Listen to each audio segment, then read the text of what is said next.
ഇറങ്ങി വന്നിട്ട് അദ്ദേഹം ബദരി എന്ന് പറയുന്ന പുണ്യക്ഷേത്രമായിട്ടുള്ള ബദരീനാഥിന്റെ ബദരി ആശ്രമത്തിലേക്ക് എത്തിച്ചേർന്നു നാരദ മഹർഷി. അവിടെ ചെന്ന സമയത്ത് അവിടെ സനകാദി ഋഷീശ്വരന്മാരെ കണ്ടു. ആര് സനകാദി ഋഷീശ്വരന്മാര്?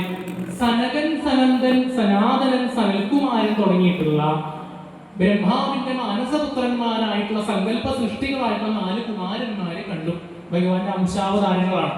അപ്പൊ ചോദിച്ചു, അല്ലയോ ദേവർഷി നാരദ, ഇവര് ചോദിക്കണം നാരദനോട്, അങ്ങയുടെ മുഖത്ത് എന്താണ് ഒരു സന്തോഷം ഇല്ലാത്തത്? അങ്ങനെയാണ് അല്ലെ? അങ്ങയുടെ മുഖത്ത് എന്താണ് ഒരു സന്തോഷം ഇല്ലാതിരിക്കാനുള്ള കാരണമെന്ന് സനകാദി ഋഷീശ്വരന്മാര് നാരദ മഹർഷിയോട് ചോദ്യം ചോദിച്ചു. അങ്ങനെയാണ് ഭാഗവത മഹാത്മ്യം തുടങ്ങുന്നത്.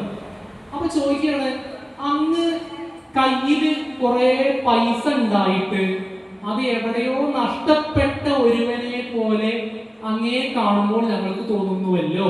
ഒരു ഉപമ പറയണം. സന്തോഷം നശിച്ചു എന്നതിന്റെ അർത്ഥം ഒരു ഉപമിച്ച് പറയാം.